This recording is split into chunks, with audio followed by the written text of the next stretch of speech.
Good morning students. आगे हम चलते हैं नेक्स्ट न्यूमेरिकल पर। Numerical number 1.17।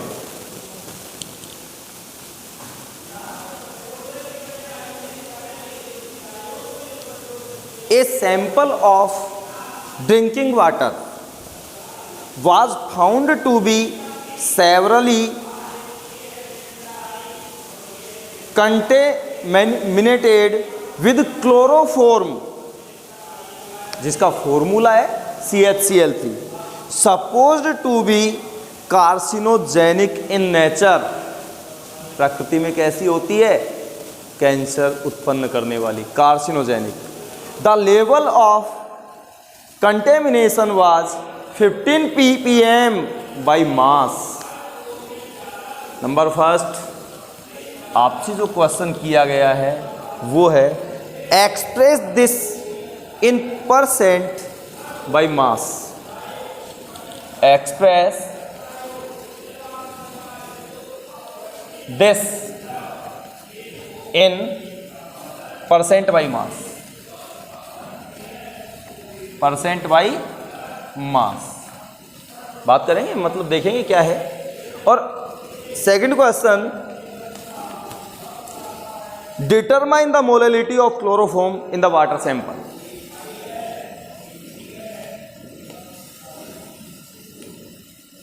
Determine the molality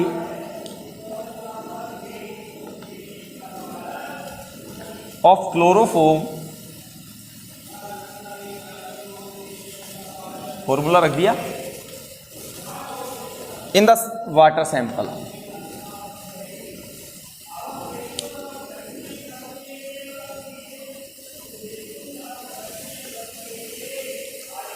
देखिए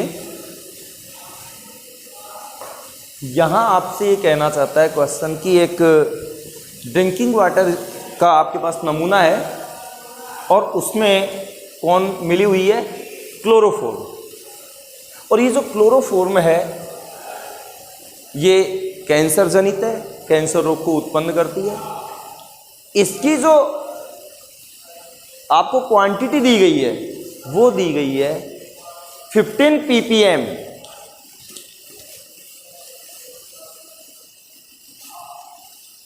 क्या दिया गया है? इसकी क्वांटिटी कितनी है? 15 ppm। ppm मीन्स पार्ट्स पर मिलियन। पार्ट्स पर मिलियन, इट मीन्स साथ में वहां उसने लिखा है ये 15 ppm है, वो किस में दे रखा हो? मास में। तो इसका मतलब है कि 15 ग्राम क्लोरोफॉर्म सॉल्यूशन के 1 मिलियन पार्ट में घुली हुई है। और 1 मिलियन पार्ट का मतलब होता है 10⁶ पार्ट। यानी कि अब मास के रूप में हम इसको लिखें तो इसका मतलब हुआ 15 ppm मीन्स कि 15 ग्राम क्लोरोफॉर्म सॉल्यूशन के 10⁶ ग्राम में घुला हुआ है। ppm का मतलब क्या होता है? पार्ट्स पर मिलियन, और वो भी किस में दिया हुआ हो? मास में। तो इसका मतलब होगा कि जैसे 15 ppm है, इसका मतलब है कि 15 ग्राम क्लोरोफॉर्म सॉल्यूशन के 10⁶ ग्राम में घुला हुआ है, विलय है, डिसॉल्व है। तो आप यहां से उठाइए मास ऑफ सॉल्वेंट कितना है? मास ऑफ सबसे पहले सोल्यूट कितना है? 15 ग्राम। देखो मैं कैलकुलेट कर रहा हूं, तो सबसे पहले हम बात करेंगे फर्स्ट क्वेश्चन और उसके बाद में सेकंड क्वेश्चन की। तो यहां से देखो 15 ppm का मतलब समझ में आ गया आपके। 15 ppm का मतलब है कि क्लोरोफॉर्म के 15 ग्राम सॉल्यूशन के 10⁶ ग्राम में मिक्सअप है, घुले हुए हैं। तो देखिए मास ऑफ सोल्यूट, और सोल्यूट का मतलब समझ गए आप? क्लोरोफॉर्म। आप बताइए मास ऑफ सोल्यूट विलियन के 10⁶ ग्राम में क्लोरोफॉर्म का कितना भाग घुला हुआ है? 15 ग्राम, तो मास ऑफ सोल्यूट विलेय का द्रव्यमान यानी क्लोरोफॉर्म का द्रव्यमान कितना हुआ? 15 ग्राम। उसके बाद में हम बात करें मास ऑफ सॉल्यूशन विलयन का द्रव्यमान। मास ऑफ सॉल्यूशन, देखो मैं एक बार फिर बोल रहा हूं यदि आपके समझ आए तो, कि 15 ppm का मतलब है 15 ग्राम क्लोरोफॉर्म सॉल्यूशन के 10⁻⁶ भाग में घुला हुआ है या ग्राम में घुला हुआ है। इसका मतलब मास ऑफ सॉल्यूशन कितना हुआ? 10⁻⁶ ग्राम। चलो मास ऑफ सोल्यूट आपने निकाल लिया, मास ऑफ सॉल्यूशन आपने निकाल लिया। अब एक काम और कर दो यदि आप कर रहे हैं तो, mass of solvent,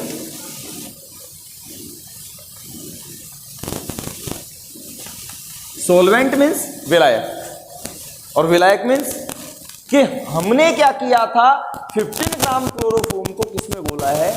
drinking water में, जल में घुला हुआ है। तो टोटल सॉल्यूशन तो हुआ 10⁻⁶ ग्राम और सोल्यूट आपका है 15 ग्राम, तो मास ऑफ सॉल्वेंट क्या होगा? 10⁻⁶ ग्राम माइनस 15 ग्राम। यानी कि जब किसी सोल्यूट को हम सॉल्वेंट में मिलाते हैं तो सॉल्यूशन बनता है। अब हमारे पास सोल्यूट दिया हुआ है, हमारे पास सॉल्यूशन दिया हुआ है, तो हमको क्या कैलकुलेट करना है? सॉल्वेंट, और सॉल्वेंट निकालना हो तो mass of solvent is equal to mass of solution minus mass of solute. आप देखिए 10⁻⁶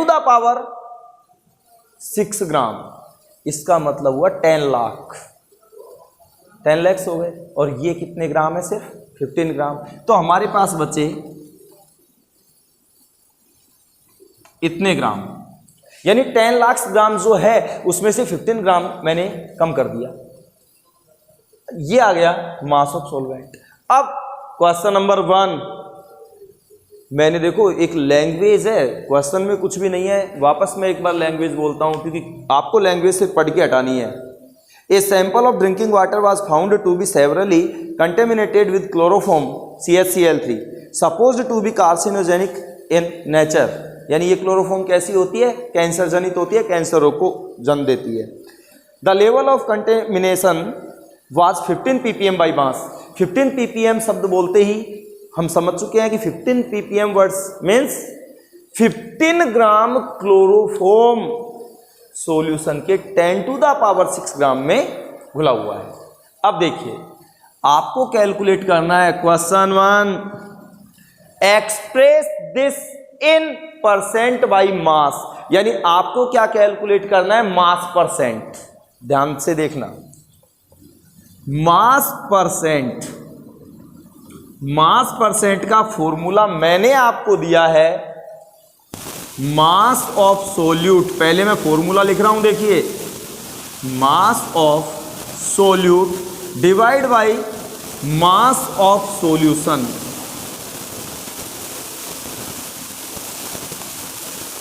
इनटू 100, क्योंकि हमको परसेंटेज कैलकुलेट करनी है। ये फॉर्मूला है मास परसेंट कैलकुलेट करने का। Mass percent is equal to mass of solute divide by mass of solution into 100। अब आप बताइए क्या आप easy going mass percent calculate कर सकते हैं? देखिए mass of solute 15 gram, mass of solution 10⁻⁶ gram, देखिए 10⁻⁶ ग्राम इनटू 100। दोनों चीजें आपको दी हुई है। देखो मास ऑफ सोल्यूट दे रखा है, मास ऑफ सॉल्यूशन आपको दिया हुआ है, फॉर्मूले में आप वैल्यू रख दीजिए। तो mass percent is equal to, देखिए mass percent is equal to gram से ग्राम कैंसिल, 15 इंटू देखो 10⁻⁶ और ये है 100 मीन्स 10⁻²। तो 10⁻² और 10⁻⁶ नीचे से ऊपर जाएगा तो किसका हो जाएगा? माइनस का। तो 10⁻⁻⁶। आगे कैलकुलेट करें तो 15 इंटू 10⁻⁴। मास परसेंट निकाल रहे हो तो वैल्यू किस में होगी? परसेंट में। तो फर्स्ट क्वेश्चन का आंसर तो हुआ mass percent is equal to 15 into 10⁻⁴%। और मास परसेंट निकालने का फॉर्मूला आपके पास है mass of solute divide by mass of solution into 100। अब हम बात करते हैं, ये तो हुआ आपका फर्स्ट क्वेश्चन। अब हम बात करेंगे क्वेश्चन नंबर सेकंड। देखिए जो दिया हुआ है वो सारा रखा हुआ है। अब यहाँ एक चीज और कैलकुलेट कीजिए आप लोग, molar mass of chloroform, molar mass of chloroform. ऊपर कर देता हूं मैं यहां, molar mass of chloroform, atomic weight या atomic mass of carbon 12 plus atomic mass of hydrogen 1 plus atomic mass of chlorine 35.5 into number of chlorine atoms 3, तो 12 plus 1 plus 35.5 into 3 106.5 is equal to, total calculate करते हैं, ये मिला 119.5 gram पर मोल। क्योंकि हम जानते हैं मोलर मास ऑफ क्लोरोफॉर्म, यदि किसी भी 1 मोल के मास को आप ग्राम में रिप्रेजेंट करते हैं तो उसे हम मोलर मास बोलते हैं, और मोलर मास की जो यूनिट है वो होती है ग्राम पर मोल। अब वापस आ जाओ, आपसे कह रहा है determine the molality of chloroform in the water sample. आपको क्या कैलकुलेट करनी है? मोलैलिटी। तो सबसे पहला काम प्रत्येक स्टूडेंट को मोलैलिटी का मतलब समझ में आना चाहिए कि मोलैलिटी का फॉर्मूला क्या है। तो देखिए मैं पीछे आपको पढ़ा चुका हूं, number of moles of solute, ध्यान देना, number of moles of solute upon mass of solvent in kilogram, mass of solvent in kilogram. देखिए मैं आपको फॉर्मूला बना के भी दे रहा हूं, साथ में मैं आपको पीछे पढ़ा चुका हूं कि मोलैलिटी इज इक्वल टू, इसका फॉर्मूला क्या है? Number of moles of solute upon mass of solvent in kilogram. अब देखिए हम फॉर्मूला भी प्रिपेयर करते हैं यहाँ, चलो बगल में करते हैं। देखो ध्यान देना आप सभी, देखो सबसे पहले तो हमें कैलकुलेट करना है at first number of moles of solute, कि सोल्यूट के जो मोल्स हैं वो कैसे कैलकुलेट करें। तो देखिए मोल को हम रिप्रेजेंट करेंगे किससे? एन से। तो एन इज इक्वल टू क्या होता है?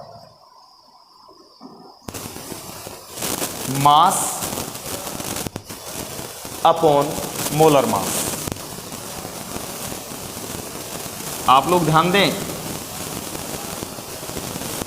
मोल कैसे कैलकुलेट करते हैं? देखो मोल को रिप्रेजेंट करूंगा स्मॉल एन से, और मोल बराबर होता है मास अपॉन मोलर मास। नंबर 1, हमेशा वो एक चीज ध्यान रखें, आपके पास ये 3 वर्ड होते हैं। एक तो होता है सोल्यूट, देखो सोल्यूट को मैं हमेशा कंपोनेंट बी मानूंगा, और एक होता है सोलवेंट, और इसको कंपोनेंट क्या मानूंगा? ए।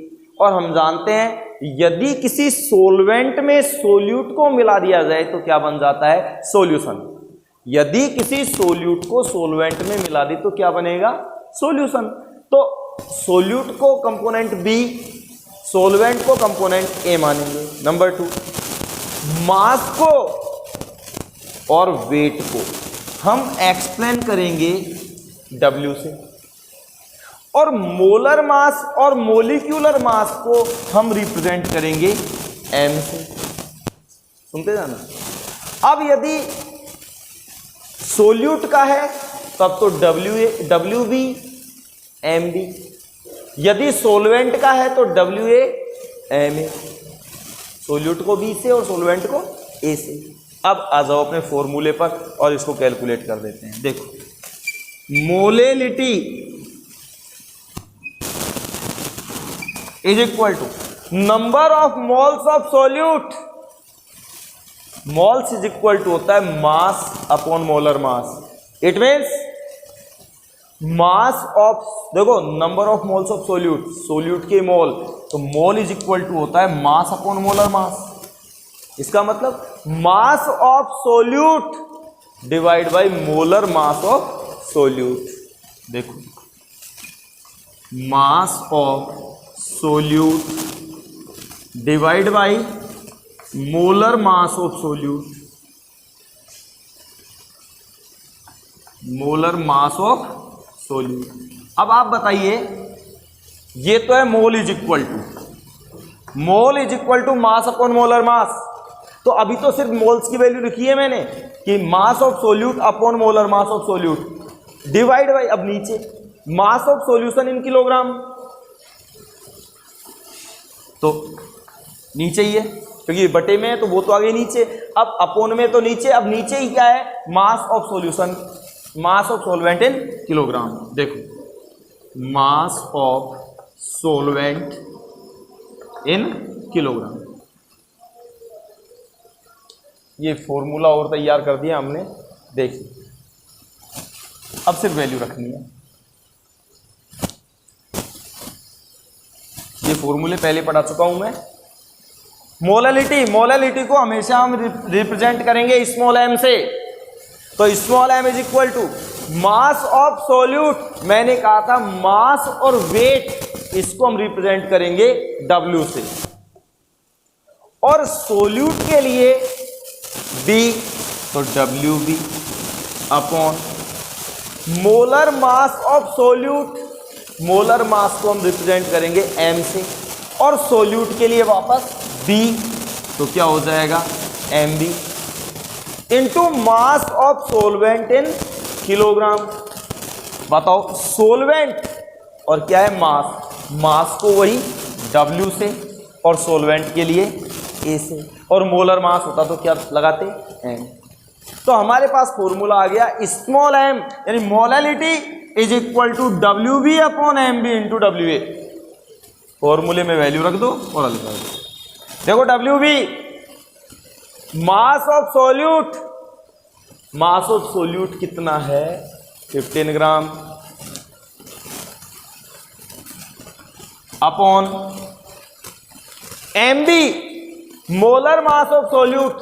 देखिए, मोलर मास ऑफ सोल्यूट 119.5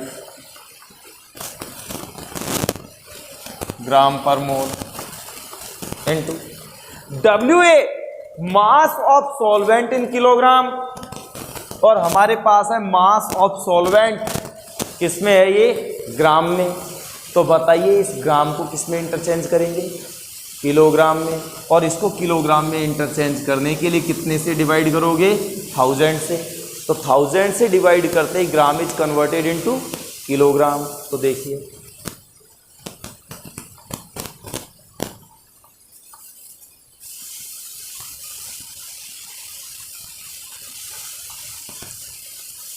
ये हो गया, कितने से डिवाइड कर दूं, 1000 से, 1000 कहाँ चला जाएगा ऊपर, और अब ये value gram is converted into kilogram.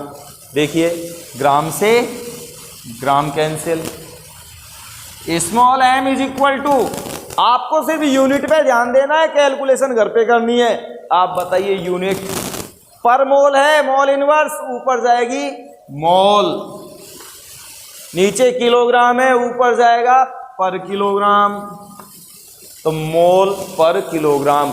आपको क्या करना है, 15 इंटू 1000 डिवाइड बाई 119.5 इंटू आपको ये कैलकुलेट करना है। तो इसकी जो वैल्यू है वो टोटल वैल्यू मैं यहाँ पुटअप कर देता हूँ 0.000, क्योंकि नीचे वैल्यू जो है काफ़ी बड़ी है, लार्ज है यहाँ, तो 1255 0.000125 मोल पर किलोग्राम। अब इसको साइंटिफिक नोटेशन में लिखें तो 1.255 इंटू, अब आप देखिए डेसिमल राइट साइड गई है, 1 2 3 और 4 फिगर्स राइट साइड, 10⁻⁻⁴ मोल पर किलोग्राम। तो देखिए ये फॉर्मूला मैं आपको पहले पढ़ा चुका हूं, लेकिन इस फॉर्मूले को मैंने चला के यहाँ पूरे अच्छे से कैलकुलेट किया है ताकि आप लोग इसमें वैल्यू रख के इसको हल कर सकें।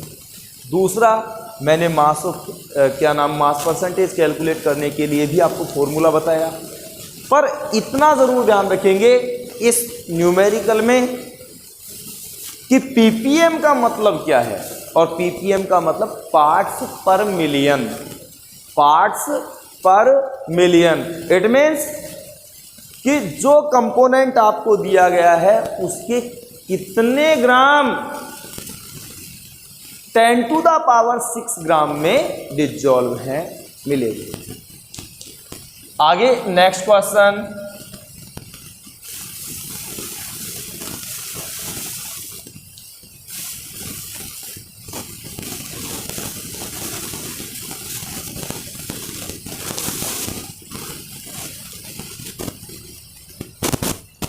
Next 1.18 express the following in the scientific notation, in the scientific notation। यानी कुछ वैल्यूज आपको दी गई है, उन वैल्यूज को आपको किस में डालना है, साइंटिफिक नोटेशन में कन्वर्ट करना है। Number 1 0.0048, number 2 234,000, number 3 8008, number 4 500.0 and number 5 6.0012। यहां आपको ये दो नंबर्स दिए गए हैं, इन नंबर्स को साइंटिफिक नोटेशन में चेंज करना है। देखिए पीछे हमने जो आपको साइंटिफिक नोटेशन पढ़ाया है उसमें आपको दो चीज़ें ध्यान रखनी है कि साइंटिफिक नोटेशन में किसी भी नंबर को n × 10⁻n के रूप में लिखते हैं। यहाँ ये जो कैपिटल N है ये एक नॉन जीरो डिजिट है, capital N is equal to non zero digit. It means मैं तो एक ही बात बोलूंगा कि हमेशा डेसिमल किसी नॉन जीरो डिजिट के आगे होनी चाहिए, और कैपिटल N की वैल्यू हमेशा 1 to 10, कैपिटल N की जो वैल्यू है बिटवीन 1 to 10 होनी चाहिए। स्मॉल n ये एक्सपोनेंट है जिसे मैथ्स में हम पावर बोलते हैं। इस एक्सपोनेंट स्मॉल n की वैल्यू नेगेटिव और पॉजिटिव हो सकती है। यह डिपेंड करेगा कि डेसिमल राइट साइड गई है या लेफ्ट साइड गई है। तो देखिए ध्यान से, हाँ दिए गए नंबर को मुझे साइंटिफिक नोटेशन में लिखना है। साइंटिफिक नोटेशन में किसी भी नंबर को n × 10⁻n के रूप में लिखेंगे। मैंने आपसे यहाँ क्या बोला है, n क्या है, नॉन जीरो डिजिट है जिसमें डेसिमल सदैव 1 फिगर के आगे यानी नॉन जीरो डिजिट के आगे लगी होनी चाहिए। तो आप बताइए सबसे पहले कैपिटल N लिखोगे, क्या लिख सकते हैं हम, 4.8। देख लीजिए 4.8 वैल्यू है वो बिटवीन 1 to 10 है। N2, अब आप यहां देखिए डेसिमल किधर गई है, 1 2 3 फिगर्स कौन सी साइड, राइट साइड। और जब राइट साइड जाती है तो डेसिमल किसकी होती है, माइनस में। तो यहाँ जो स्मॉल n की वैल्यू, स्मॉल n या जो एक्सपोनेंट वैल्यू है वो माइनस में होगी। माइनस कितने हो जाएंगे, 3। आगे चले, जिस वैल्यू में या नंबर में डेसिमल नहीं हो उसमें डेसिमल आप राइट साइड मानेंगे। अब आप इसको लिखिए सबसे पहले 2.34, जीरो भी लगाना चाहें तो लगा दे, इसका कोई औचित्य नहीं है। इनटू 10 टू द पावर, अब आप देखिए डेसिमल कौन सी साइड आ रही है, लेफ्ट साइड। कितने figures, 1 2 3 4 5 figures left side. Small N यानी एक्सपोनेंट की वैल्यू कैसी होगी, positive, 10 to the power 5। Next चले, इसमें भी डेसिमल शो नहीं है, इसका मतलब डेसिमल कहाँ होनी चाहिए, यहां आप लिखिए direct 8.008। Decimal 1 2 3 figures left side into 10 to the power 3। यहां लिखना है तो 5.000 इंटू 10। अब देखिए डेसिमल 1 और 2 figures left side into 10 to the power 2। Last के लिए हमको साइंटिफिक नोटेशन लिखना है, तो आप देखिए ये वैल्यू 1 to 10 के मध्य है, इसलिए आपका कैपिटल एन तो यही होगा। बताइए, कैपिटल एन तो लिख दिया मैंने, जो क्या है नॉन जीरो डिजिट है, हो गई। अब इंटू 10, अब आपको ये देखना है कि जो डेसिमल की पोजीशन है, डेसिमल राइट साइड गई है या लेफ्ट साइड। आप देखिए डेसिमल की पोजीशन में नो चेंज, किसी प्रकार का चेंज नहीं हुआ है, इसलिए 10 टू द पावर 0। तो इस प्रकार से दिए गए नंबर्स को हम साइंटिफिक नोटेशन में लिख सकते हैं। एक और क्वेश्चन हम करते हैं यहां, नेक्स्ट और लास्ट क्वेश्चन आज का।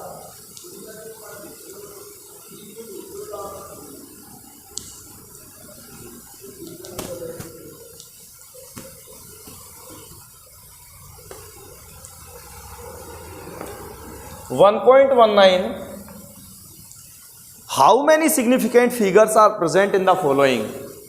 How many significant figures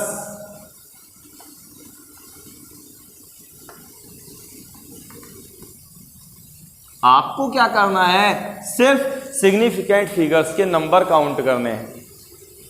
number 1 0.0025, number 2 208, number 3 5005,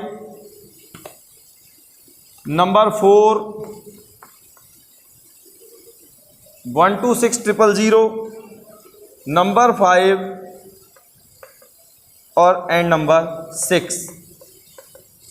देखिए मैं साथ में रूल्स बोलता चलूंगा और रूल्स के अकॉर्डिंग आप सिग्निफिकेंट फिगर्स काउंट कर दें। नंबर 1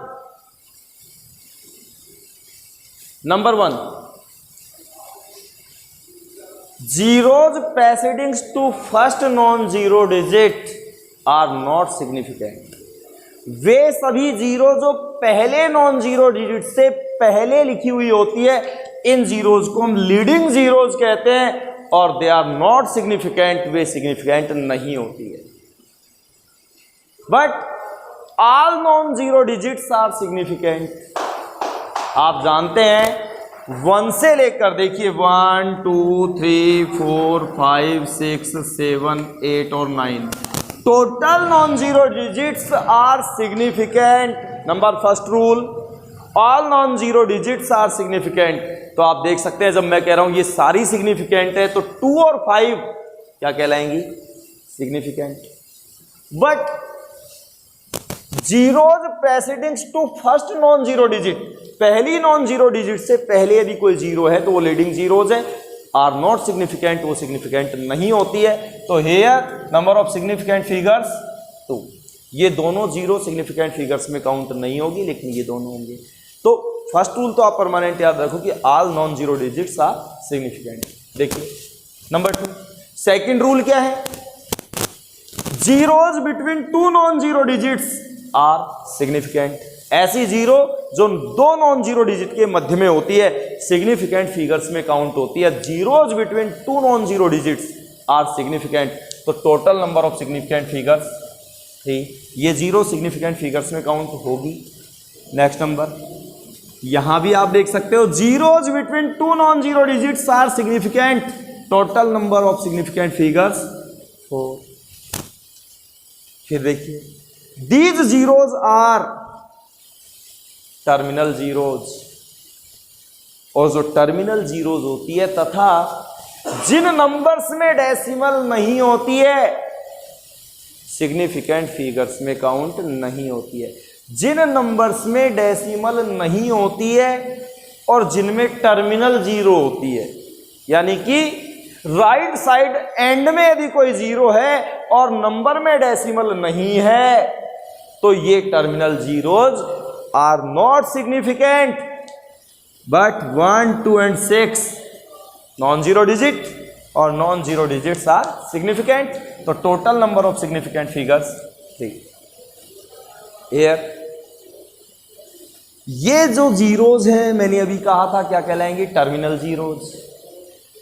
बट आपको ध्यान क्या रखना है, यदि किसी टर्मिनल जीरो वाली नंबर में डेसिमल प्रेजेंट है तो डेसिमल के राइट साइड उपस्थित सभी जीरोज सिग्निफिकेंट होती है, बट उससे पहले कोई नॉन जीरो डिजिट आनी चाहिए। इसका मतलब ये सिग्निफिकेंट है, ये सिग्निफिकेंट है, तो ये जब दोनों सिग्निफिकेंट है तो बीच में आने वाली जीरोज भी सिग्निफिकेंट है। तो total number of significant figures 4। यहां अभी मैंने सेकंड रूल बताया था, zeros between 2 non zero digits are significant, तो total number of significant figures 5।